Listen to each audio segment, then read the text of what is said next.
Hola amigos, ¿qué tal? Stuart here from Spain Speaks with a Spain news update. And tourist bookings in some parts of the country are back to pre-pandemic levels. But more about that in just a moment. Firstly, a big thanks to all of the people that left comments on the last video. Lots of comments, lots of debate happening there as usual. Thanks to people that supported the channel through a donation or by buying me a beer or a coffee. Many thanks for that. Thanks to people that bought merchandise, and a big thanks to my patrons on Patreon for your ongoing support. Now, let's get into the news, and as I said, tourist bookings in some of the more popular tourist destinations here in Spain are back to pre-pandemic levels. As we can see here, tourist bookings soar in the first Easter week without restrictions. We can see the light at the end of the tunnel, they say. If there is one word that describes the tourism sector at the moment, it is optimism. Optimism because the worst of the pandemic seems to be over, and the Easter campaign could be the definitive leap towards a recovery that has been longed for 2 years now, when the coronavirus had a full impact on one of the country's main economic sectors, which in 2019 accounted for 13% of employment and more than 12% of GDP. The increase in international bookings, with 2019 levels in some destinations, and the forecast that domestic demand will continue to prefer to stay in Spain as a precaution, support this outlook. So tourist bookings for some destinations here in Spain soaring for Easter week. And as we saw in that article, optimism is the key word. Now, one group of people who will most likely not be visiting Spain at Easter are unvaccinated Britons. Because as we can see here, Spain reverses plan to open borders to Britons without COVID vaccine. The Spanish Tourist Board in London has performed a U-turn on its announcement that the country will open its borders to unvaccinated British holidaymakers. "We apologise unreservedly," Pedro Medina, the Deputy Director of the Spanish Tourist Office in the UK, said in a statement. On Twitter, Julia Lobul Said, the Chief Executive of Advantage Travel Partnership Group, the UK's largest independent consortium of travel agents and travel management companies, called the reversal a spectacular blunder and just madness. So the hopes that unvaccinated Britons had earlier in the week that perhaps they would be able to have a holiday in Spain shortly, dashed by that U-turn. And as that CEO rightly described it, it was a spectacular blunder. Now, as we know, Spanish Prime Minister Pedro Sánchez travelled to Morocco yesterday, and both countries have patched up their diplomatic feud after Spanish shift on Western Sahara. Morocco and Spain said on Thursday they agreed to turn a new page in relations after Madrid supported Rabat's autonomy plan for Western Sahara, ending a year-long diplomatic crisis. During a meeting in Rabat, King Mohammed VI and Spanish Prime Minister Pedro Sánchez reiterated their willingness to usher a new phase based on mutual respect, mutual trust, permanent consultation, and frank and faithful cooperation, a royal palace statement said. A joint Spain-Morocco statement said they will immediately resume sea travel. Some 3 million Moroccans cross from Europe to Morocco during the summer, mostly using Spanish ports. Morocco has excluded Spanish ports for the last 2 years, citing COVID-19 concerns. So Morocco and Spain have buried the hatchet and have rebuilt those broken diplomatic bridges. And if you're planning to drive in Spain this summer, get ready for those Moroccan convoys. Now, the Madrid Town Hall Commission scandal is still dominating headlines here in Spain. And as we can see here, a judge is considering seizing the luxury goods bought by Madrid City Council middlemen. The future of the assets of the two businessmen, Luis Medina and Alberto Luceño, who received millions in commissions for selling health material to the Madrid City Council during the worst of the pandemic, is in the hands of the magistrate Adolfo Carretero. The Madrid examining magistrate has not only admitted the complaint filed against them by the Anti-Corruption Prosecutor's Office for crimes of fraud and money laundering, but is also now considering whether to seize the luxury goods that the two acquired with the money they obtained from this operation, according to the Spanish Public Prosecutor's Office. As we saw during yesterday's live stream, those luxury goods include Ferraris, Rolexes, a yacht, and also a couple of nice houses. Now, keeping on the topic of alleged corruption, and apparently the Madrid City Council is not the only public entity under investigation, because as we can see here, a judge is also investigating 3 high-ranking officials of Sanchez's government over COVID contracts. A Madrid court is investigating the Sanchez government for alleged irregularities in the purchase of health material during the first months of the pandemic. The head of the 26th Court of Madrid, Concepción Jerez García, took a statement this Thursday as accused 3 senior officials of the Ministry of Health and Finance for crimes of prevarication, embezzlement of public funds and fraud, allegedly committed in the process of awarding emergency contracts processed by the central administration in the first state of alarm.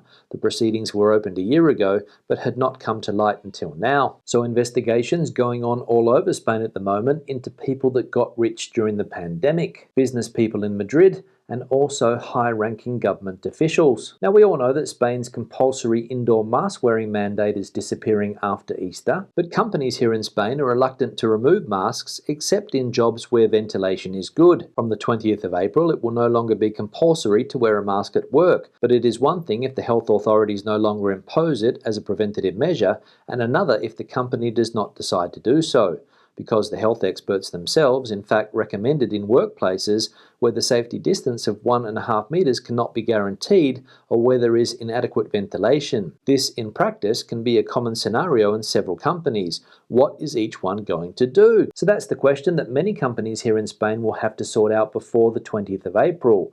Masks or no masks in the workplace. Now let's have a look at some of the comments from previous videos. One here from Brian. Hi Stuart, we are in the UK for a couple of weeks visiting family. We travelled to the UK via ferry from Bilbao and returned via ferry to Santander. We are residents of Spain with TIE cards and wondered what documents we need to return back to our house in Spain. We have all had our vaccinations and have the QR code, but heard that things keep changing. Perhaps you or some of your viewers could advise. Great videos as always. Thanks, Brian La Marina, Alicante. Yeah, Brian, thanks for the comment. And you're right, things are constantly changing when it comes to COVID-19 requirements to enter the country. But as far as I know, if you are a permanent resident here in Spain, which I believe is your case, the only document you need to enter the country is the government health control form. But if I'm wrong, and anybody out there has better information, please leave it in the comment section below. One here from Paul. Hi Stuart, thanks for all your informative content. Forgive me if someone has already asked the same question, but could you cover in one of your videos the rules on owning a car in Spain? We are looking to buy a holiday home inland and have a car kept in Spain to use when we are there.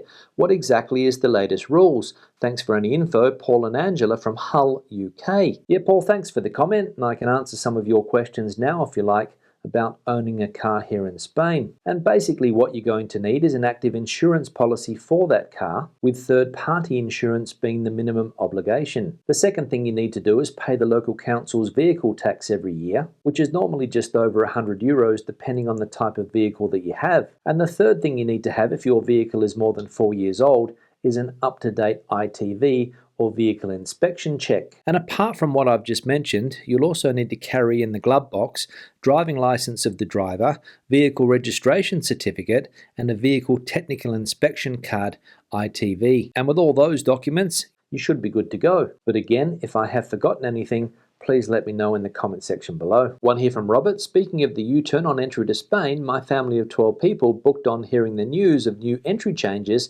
However, they have now swapped for Turkey and we are flying over to join them. I fear Spain is finished as far as many British holidaymakers are concerned, but Turkey won't be complaining. Keep up the news, mate. Yeah, Robert, thanks for the comment, and all I can say is thank heavens your family were able to swap their Spain holiday for Turkey, because a lot of people apparently have not been so lucky and they've lost money. So a huge inconvenience for a lot of people, that Spain Tourist Board U-turn earlier in the week. And what were the expressions that we saw earlier? A spectacular blunder and complete madness for a lot of people. One here from Rory. Property for sure on the up on Mallorca. Supply, demand and the restraints of an island, of course. Much property still being bought by Northern Europeans, and it is getting harder for young locals to buy anything. Yeah, Rory, thanks for the comment, and you're absolutely right. For young people in Mallorca, it is extremely difficult to get into the property market. And basically anywhere here in Spain where there's mass tourism, that's the situation for a lot of young people, unfortunately. And not only is it difficult to buy property in Mallorca for a lot of young people, it's also difficult for them to rent. Because as we know, the higher the demand, the higher the prices, and a lot of young people in Mallorca don't have a great salary. So another problem that young people in this country face, property prices pushed up by foreign investment. One here from Nala. Hi Stu, I think it was Mariano Rajoy and the Populares Party the ones who changed the solar energy law, El Impuesto del Sol. So PP is the one to blame and now PSOE changed it again. Yeah, Nala, thanks for the comment, and obviously referring to a comment that we saw yesterday from somebody pointing out a video on France 24 about people here in Spain that have lost all of their savings because they invested in solar energy back in the late 2000s. The government at the time decided that Spain was going to be a leader in solar energy and encourage people to invest their savings in solar panels. As a result, said panels popped up all over the country, and people were promised high returns on their investments. However, small Spanish investors weren't the only people to take the government up on this generous offer, and many foreign investors came into the market as well. And this created a bubble that the government could no longer control. In 2010, this same government decided to make some changes to this law, and in 2011, when a new government was elected, the Rajoy government, as you pointed out in your comment, they decided to turn off the tap completely. And 4 years later, they went even further and put a tax on these people that had solar panels. And that here in Spain was known as the sun tax. In 2018, when the Sanchez government was elected, one of the first things they did was get rid of the sun tax. And now again, the government is encouraging people to invest in solar energy. So will history repeat itself? Time will tell. One here from Kathy. Is there a set time that you do your live streams at? Yeah, Kathy, thanks for the comment. And yes, there is a set time for the live streams. Every Sunday and Thursday at 7:30 p.m. Spain mainland time. So hope to see you in the next one. On that note, I'll wrap the video up. Questions and comments, please leave them in the section below. Debate the video out as you normally do. Give it a thumbs up if you liked it, thumbs down if you didn't. I'll see you in the next one. Hasta luego.